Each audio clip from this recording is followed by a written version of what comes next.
Stephen constant के ऊपर जब भी क्वेश्चन आ जाए तो इसके अंदर आप देखेंगे कि बहुत सारी यूनिट्स हैं, जूल भी है, सेकंड भी है, मीटर भी है, केल्विन भी है। तो आप इसको डायमेंशन के थ्रू ना करके डायरेक्ट कर सकते हैं। कैसे? यहाँ पर लिखेंगे सॉल्यूशन।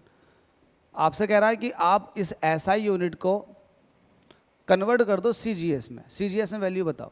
तो ठीक है, हम स्टीफन कांस्टेंट की वैल्यू लिख लेंगे 5.67 इंटू 10 की पावर माइनस का 8।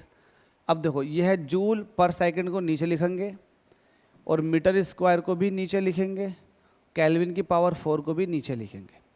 क्या ये वाली बात सारी क्लियर है? बिल्कुल क्लियर है। ठीक है, ये सब बातें क्लियर है। अब आपको पता है जब सीजीएस में कन्वर्ट करते हैं तो एक जूल जो होता है, एक जूल होता है 10 की पावर 7 अर्ग के।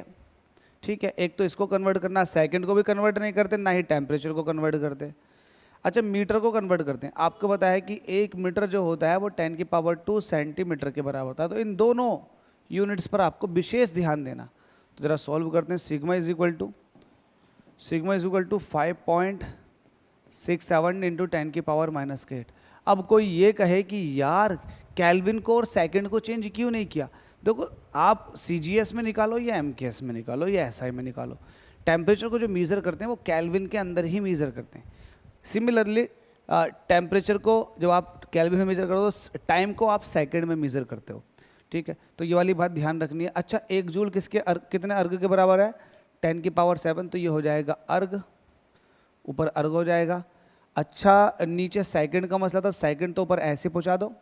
नीचे मीटर स्क्वायर को कन्वर्ट करो। आपको पता है एक मीटर जो होता है वो 10 की पावर 2 सेंटीमीटर का हो जाएगा। तो एक मीटर स्क्वायर हो जाएगा 10 की पावर 4 सेंटीमीटर स्क्वायर के, क्योंकि इसका भी स्क्वायर कर दो। तो एक मीटर स्क्वायर की जगह मैं कह सकता हूँ 10 की पावर 4 सेंटीमीटर का स्क्वायर। बिल्कुल सही है। और केल्विन की पावर 4 थी तो इसको आप ऊपर एज इट इज पहुँचा दो, एज इट इज 5.67 इंटू 10 की पावर माइनस का 8। ये ऐसे ही जरा पावर मैनेज कर लेते हैं। 10 की पावर 4 ये है, ऊपर जाकर 10 की पावर माइनस का 4। तो पहली बात तो प्लस का 7 लिख दो और 10 की पावर माइनस का 4 लिख दो। अब इसको सही करके लिख दो अर्ग सेंटीमीटर, अर्ग पर सेकंड सेंटीमीटर की पावर -2 और केल्विन की पावर माइनस का 4। सही है। अब इसको सही करके लिख दो sigma is equal to 5.67। Numerical value ये हो गई। पावर मैनेज कर लो, 10 की पावर प्लस का 7, 10 की पावर माइनस का 8। तो 10 की पावर माइनस का 1 बचेगा यहाँ से। 10 की पावर माइनस का 1 ये है, 10 की पावर माइनस का 4 ये है। तो 10 की पावर माइनस के 5 हो जाएंगे।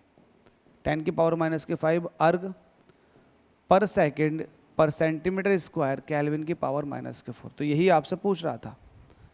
तो एज इट इज आपने इसको कंप्लीट कर दिया। इजी भी है, अंडरस्टैंडेबल भी होगा। इतनी मेहनत से आपके न्यूमेरिकल सॉल्व कराए जा रहे हैं फ्री ऑफ कॉस्ट। तो आपका एक सब्सक्राइब तो बनता है। जितना हो सके वीडियो को लाजमी शेयर किया करें, जितना हो सके लाइक कर दिया करें।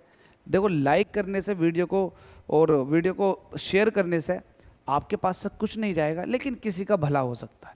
आपको भला करना चाहिए क्योंकि आपका भला कर रहा हूँ मैं। Thank you so much.